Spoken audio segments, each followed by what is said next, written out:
Hi everybody, this is Leonie of Gardens of Blessings TV, and I am about to share to you how did I start my homeschooling. There's a deer!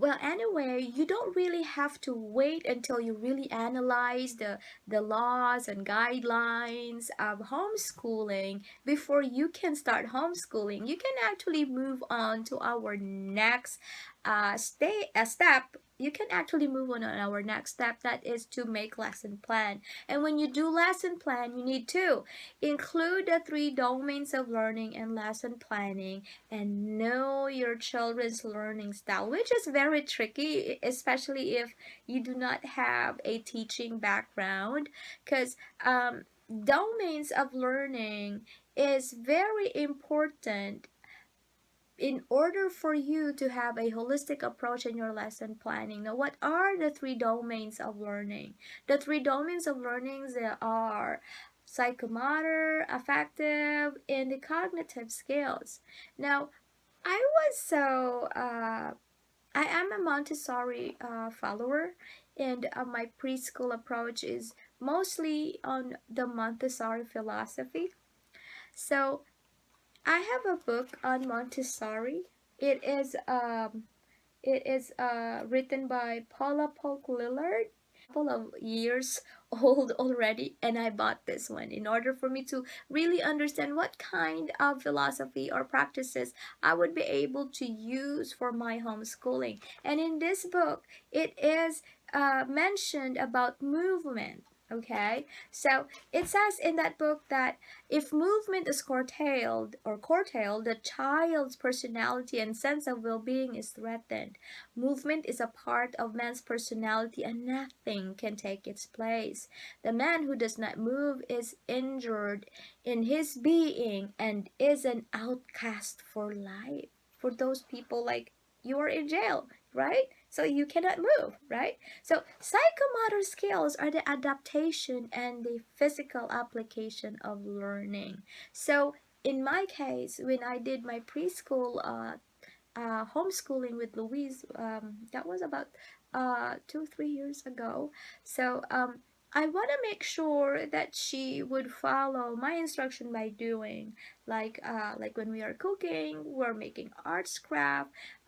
We also include nature's walk in our activity, and if you notice this one, it's equivalent to the recess and other psychomotor skills that your child experience in a regular school. So the next domain is about affective or emotional skills of my children, because as parents we are the advocate for our children. We know our children better than others. So the parents' important role is to teach the child emotional skills. Now, emotional skills stands for the values that a child adopts in the meaning of what they are doing. Okay?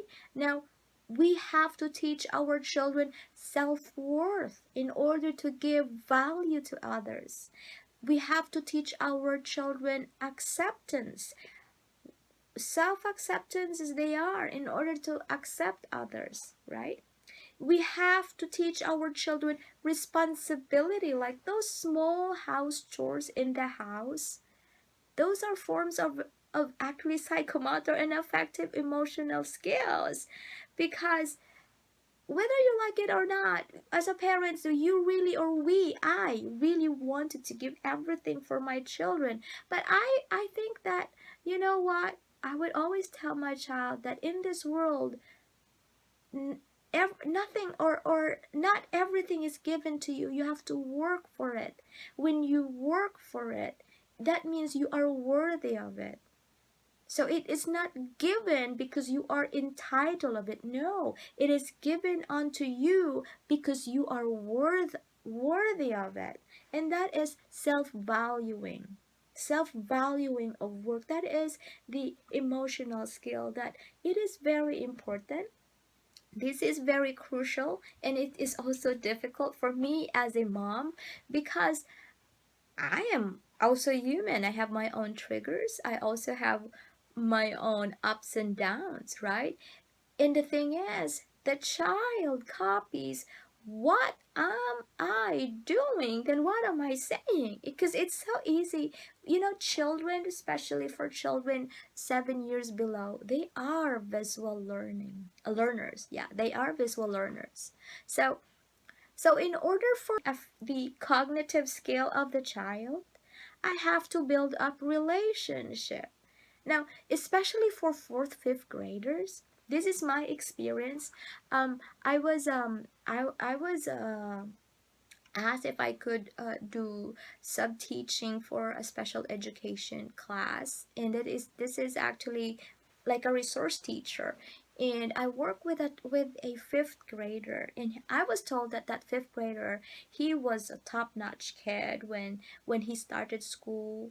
When he was kindergartner up to third grader, he is super model, like really behave and top notch. But recently on his fourth or fifth grade, uh, there are lots of anger in him. So every now and then he would go to the resource room and talk to me and something like that. It was kind of intimidating because this fifth grader, he is very tall. And so one day he went to me and he said, "Oh, I'm gonna be kicked out again." And I was like, "Oh, so you were suspended before?" And I said, "Yep." And so based on the background that I know about him, I know that he has certain struggles. uh, I know about these things because I went to a webinar online course on how to teach kids with trauma. So based on his actions and how he treat others, in the background that I know about him, he is absolutely has an emotional trauma. And I give him a choice, like, you can walk around with me because you're not allowed to walk on your own. I can walk with you. I could just follow you to give you your distance. And you know what? I really respect you as a person. If ever or whoever adult in your life had hurt you a lot, that's the reason why you're acting up like that, I would like to ask apology.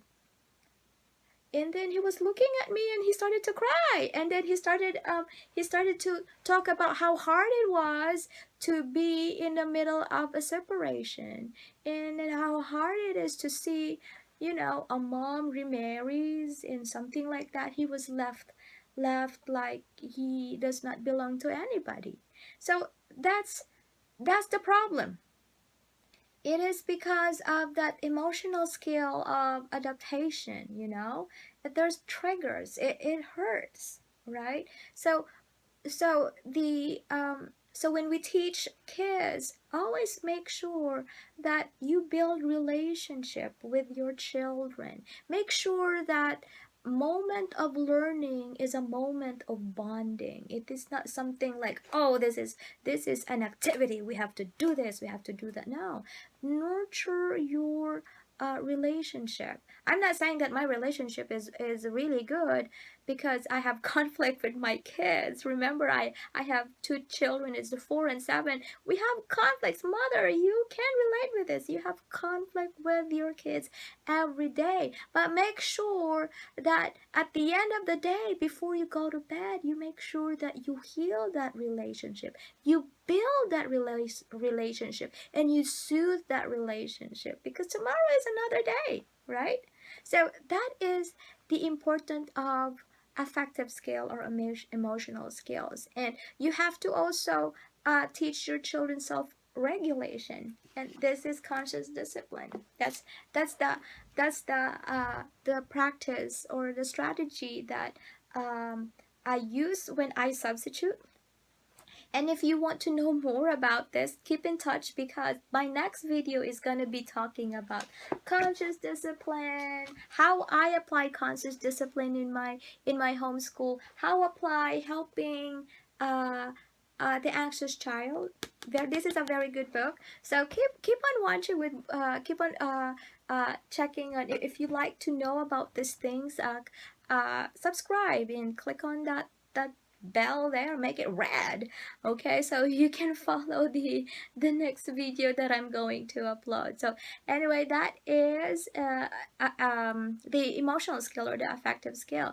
And now the third domain of learning is the cognitive skill or the thinking skills, that in my opinion, I'm not sure, probably lots of parents gonna be upset about what I'm saying, but for me personally, cognitive skills is the domain of learning nowadays that is overly stimulated. You know why?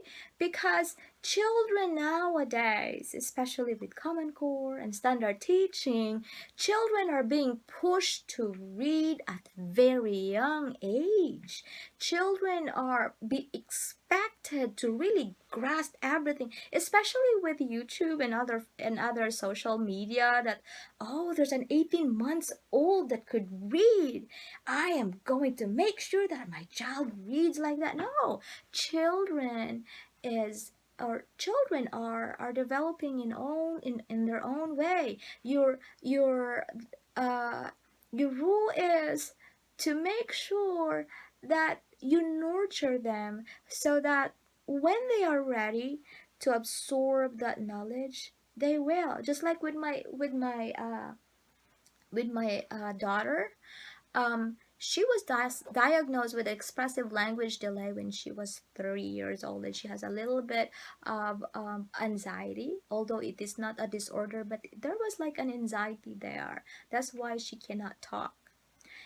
And one of the staff there in the testing, that they said to me that, you know what, there is a possibility that your child might have other learning difficulties because of that expressive language delay.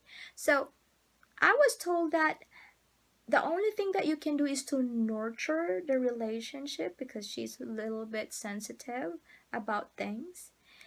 That's the only thing that I did. I want to make sure that that need of emotional comfort is there. I want to make sure that she is comfortable. There is a feedback with our activities, and study the facial expression on it. So that is feedback, okay, for your child. So I tried to do that, and then look at now, she's reading like I did not really. The teacher was so impressed, like, oh my gosh, your daughter is absorbing all the lesson. Are you teaching? You said, like, I'm teaching my child with, reading. If that's the only thing and it's not really like reading like, oh, you have to do book study or something. No, it's just reading aloud and cuddling and make sure that her day is nice. And then when she was kindergarten, she ended up reading in the level J, which is, oh no, level K, I suppose.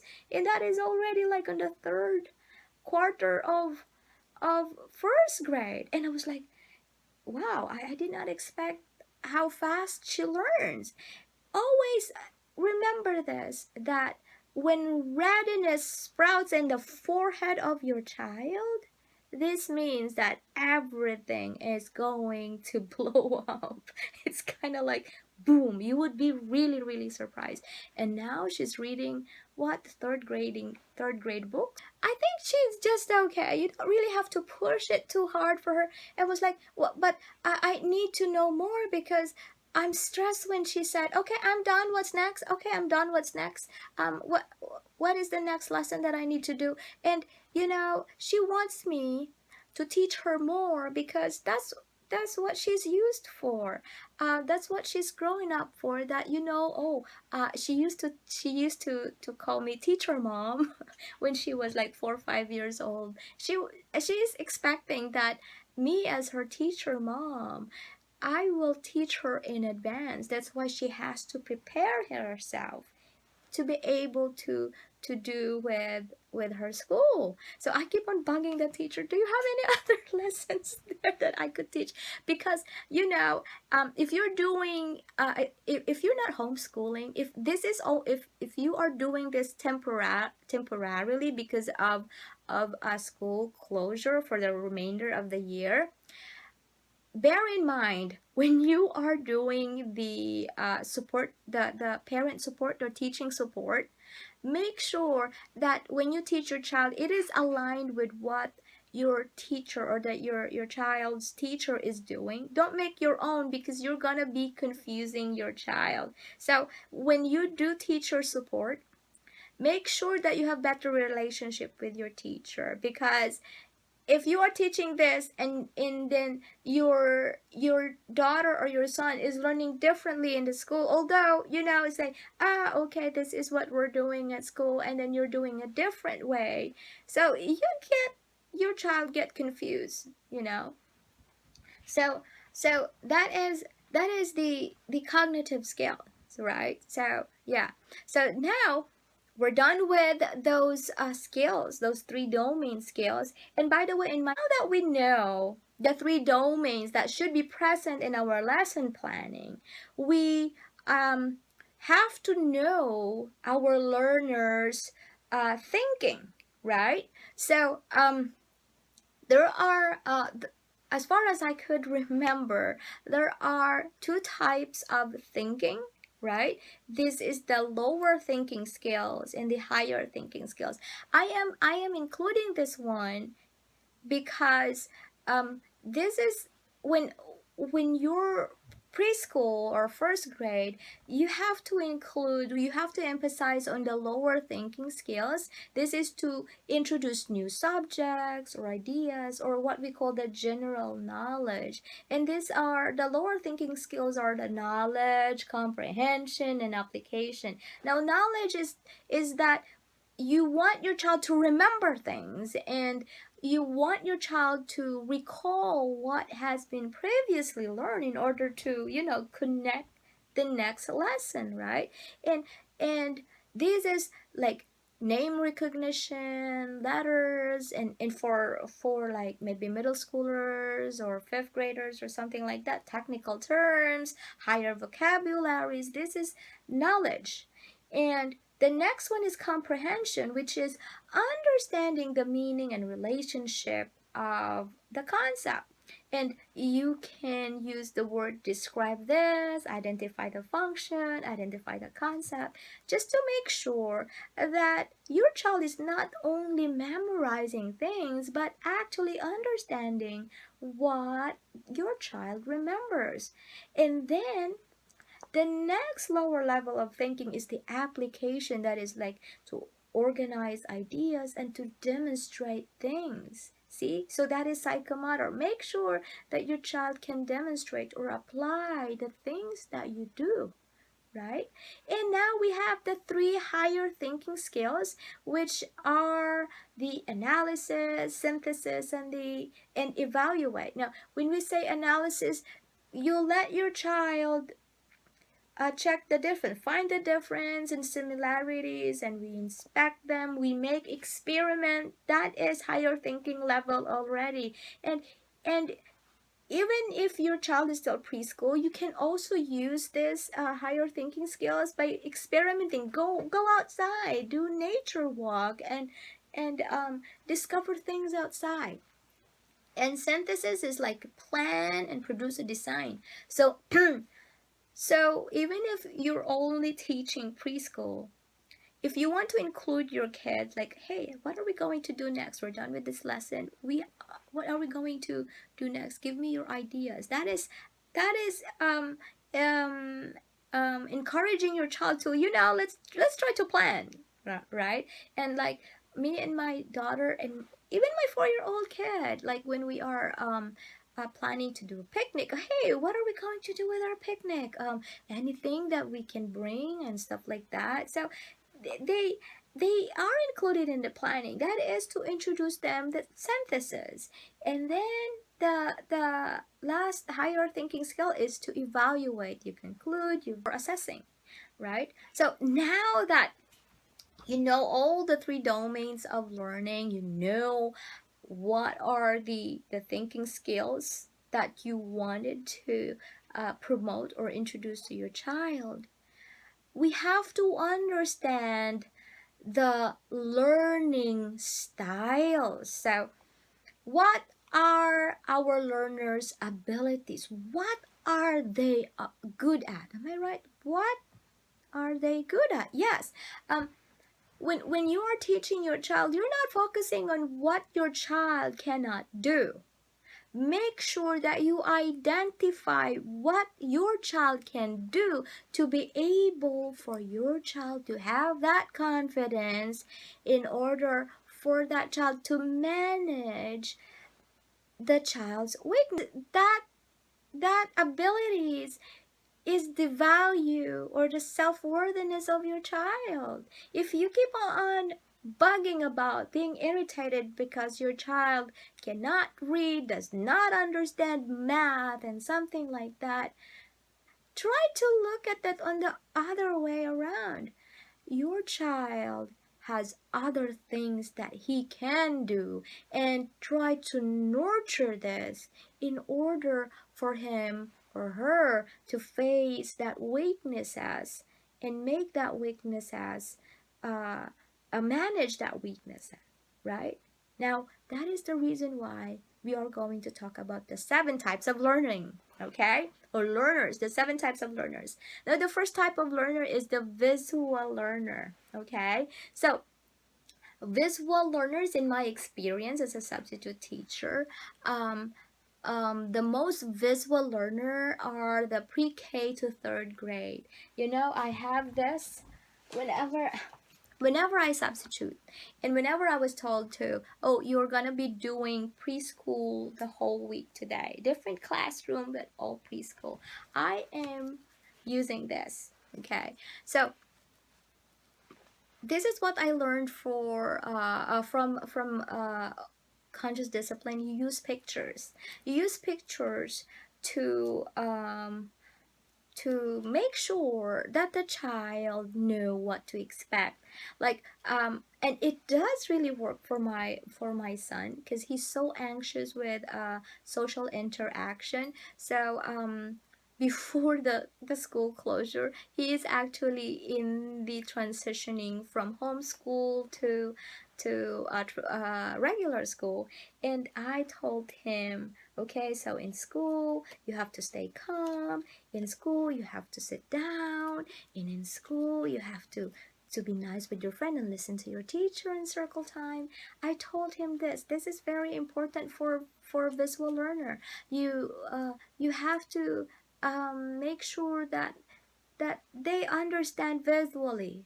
For higher learners, you use graphic organizer or mapping in your introduction of your lesson. Now, the next learner is the auditory or the musical, right? I used to confuse auditory or musical with verbal communication, because it's like, audio, it means if you can hear you can talk. That's kind of for me, but really auditory or musical is different than the verbal learner. Auditory is the one that the person learns faster with listening with sounds. And for me, listening is very important, because with standard school, kids are expected to understand and to listen. That's the reason why my kids go to music garden, because I feel like music is the one activity that the three domains of learning are present. Because, like, say, when you are singing or you are playing an instrument, that is psychomotor skills. And then when you're internalizing or understanding the songs, with so much emotion, that is an effective skill. And then when you are analyzing, combining the notes, reading the notes, the reading, and putting up together and analyzing it, that's a cognitive skill. And um, music is actually being promoted by the Montessori method and the Charlotte Mason model under sensitive ears.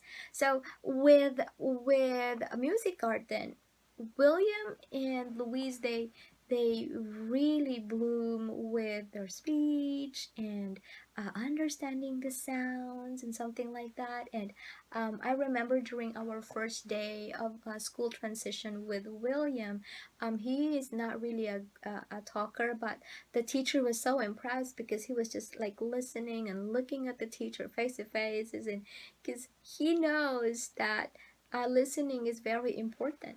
So the next one is the verbal or the linguistic, which is communication. I'm a verbal learner. That's why I'm a verbal teacher too. I enjoy talking. I love to talk to somebody, or even talking to myself, so that I will understand. And and a verbal learner enjoys reading and writing. And it's so funny because I do not really like reading. I like writing. I like to journalize. And if you are a verbal linguistic learner, you love reading and writing. And it's funny because when I became a mom, I started to write stories, to read books, a lot of books. I learned to really love reading. So it's like, yeah, maybe I am a verbal or linguistic learner now. And so the next one is kinesthetic learner.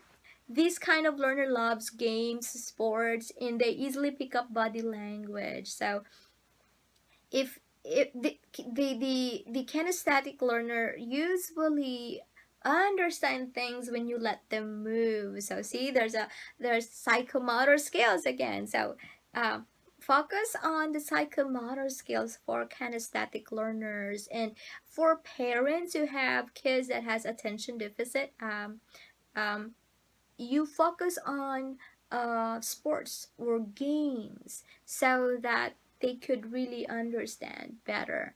Yeah. So and then the next is a logical learner. My daughter is quite logical. Yeah. um she learns by reasoning and understanding the reason behind contacts and school and skills. And then she performs calculation. It's like I have to tell her, like, she loves counting.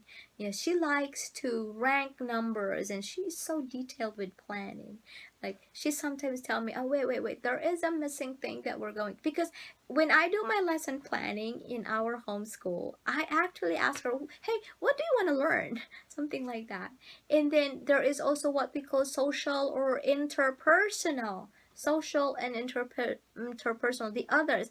And it's funny because I also get confused of the social and verbal, because yeah, when you are verbal, you need somebody to talk to. You are social. No, social is actually different. Social is like you like to learn with others, like social groupings and something like that.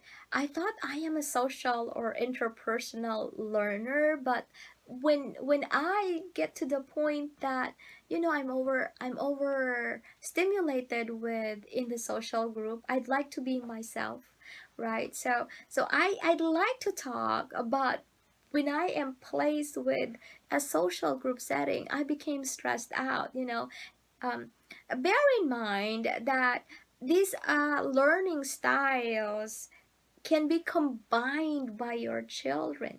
Like my son William, he is a visual learner at this age, and at the same time he's also a solitary learner.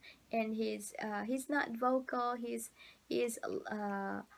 into kinesthetic learning, something like, and his auditory learning, something like that. And also bear in mind that as the child grows, the type of learning skills also varies. All right. So anyway, that is the social or interpersonal type of learner. And then there is what we call the solitary learner, and that is, I'm actually a combination of the verbal and the solitary learner. Now, a solitary learner, or the intrapersonal, that is a self, I like to self evaluate. And I think you moms there, you want to self evaluate about what you're doing, right? I like to write journals. I've been writing journals since elementary, actually. And I try to, put up diaries or something like that. So if you are a solitary or intrapersonal learner, you like to record personal thoughts and how to improve self. So that is the most common characteristic of a solitary learner. So again, take note that your learner is a combination of these learning styles, and these learning styles will change when they also grow up. And also, I was told by one of my professor in professional education when I was still taking that course.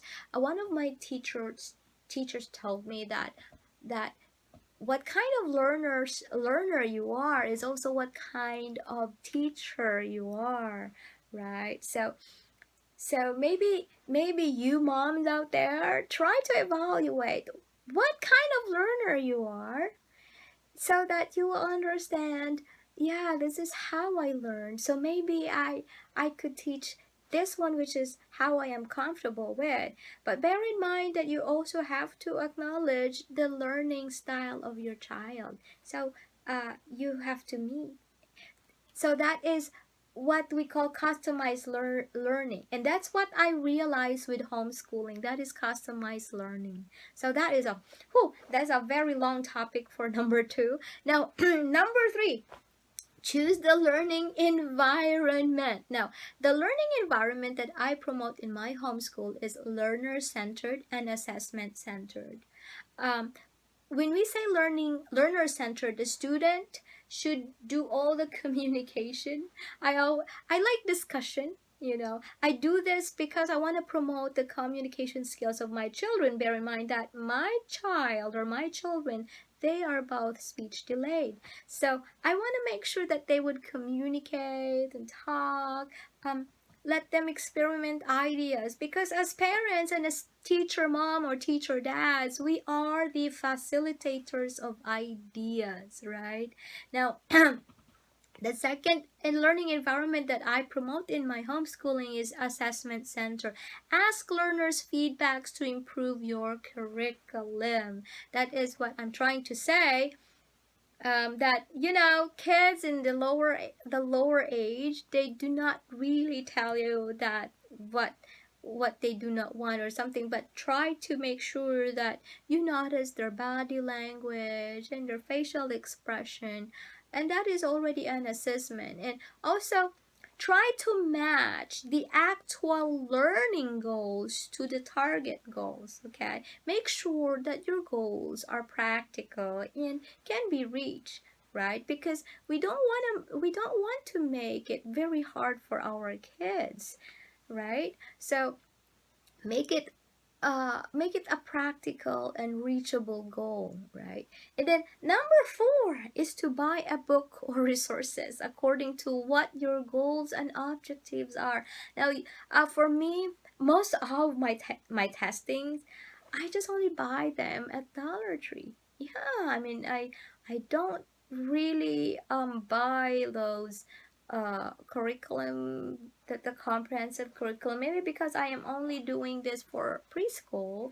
And if you wanted to know certain resources, there is what we call teachers pay teachers. I usually go there at one point to be able to give look for ideas on how to improve my communication activities to my child, because one of my child's speech therapists, has an account for teachers pay teachers, and I like to learn from her, so I went there and get her a resource there.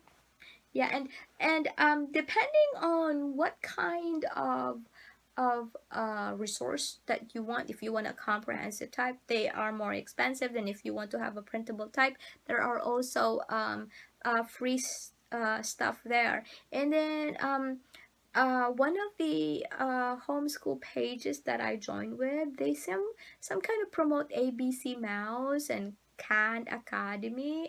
These are, I suppose, very popular website. And Pinterest. For me, I go teachers pay teachers and Pinterest for my preschool activities. And the last one is plan your schedule, which is quite impossible for me to plan this time because this is untimely. I mean, I do not have any problem with my son, but with my daughter, actually the first time, the first day, that was yesterday, going on our first day of homeschooling my preschool and my first grade, it went well, really. Although the plan was not really like, I just combined them together and something. So when I plan my schedule, it is flexible, and I want to make sure that the plan or the schedule is routinary, but it will change. I'm expecting that it will change every day, right? And don't stress yourself, because sometimes things just happen, and we don't have control over it. Like, oh, you are planning to go out there and do nature's walk or something like that, and then suddenly it rains, right? So be flexible with your schedule. And then you could also track your goals, those practical goals, those measurable goals, right? And for me, I make sure that the longest routine or the longest activity with my daughter is only about 15 minutes. I mean, if if if it's gonna be like more than 15 minutes, give your son or daughter a break, because in school, in the classroom setting, when I substitute with 18 kids, one activity like science or something, it actually lasts for about 30 to 45 minutes because you have a lot of kids. But if you are only having one child in and or two, I mean 15 minutes is actually really really long. So make sure that if it's like, if your child is having a hard time with a certain activity or a book or a lesson, and just cut it, like maybe, okay, I'll just give you another 7 minutes and have a break, because um and make sure that study time is a bonding time, and make things fun and build relationship. Like, as when I'm not saying that my daughter is a genius, there are really activities that at times she's tired because she's overwhelmed with music class at times, and then we are like Thursday, she used to have a music class in Thursday night. So it's kind of like in the next day it's testing, it's Friday. So that time there, I want to make sure that we only focus on the very important things. So it's about 3 minutes only, you're done, we're done with that. And then you can play or something and we talk, because my daughter likes me time, my son likes me time. So whenever I say, okay, let's have a lesson, it's lesson time, this means that, oh, it's me time, some kind of like that. So anyway, so that is the how I plan my homeschool. So to recap, we'll have a recap. First is you have to understand the rules and the laws of your state. Now the second is include the three domains of learning and the learning styles of your children when you do lesson planning. And the four thing the third, sorry, the third is you have to choose the type of learning environment, and choose number four, choose the books or resources according to your goals to minimize spending a lot of money there. And then 5 is to have a flexible plan or flexible schedule. So that is our first episode. So anyway, this is Gardens of Blessing TV. Our channel is a very new channel. We are on our second month this week and be going on the third. And we promote the simple family lifestyle. Gardens of Blessing is actually the name of our little garden, and we sell plants in farmers market and online. And mostly this channel, Gardens of Blessing, promotes awareness in managing children's anxiety. So if you like the content of this video, don't forget to subscribe. Click on that bell, make it red. Okay, so you won't miss out my next video, and that is lesson planning. Okay, my next video is gonna be lesson planning for homeschool, and particularly for preschool and first grade. And we are hoping to do a live stream for reading aloud. I will teach you the strategies on how your little ones gets excited with what you are reading. So hopefully we could do live streaming and see you there. So thank you for sharing your time with me. Stay home and build family relationship in this challenging time, and be blessed.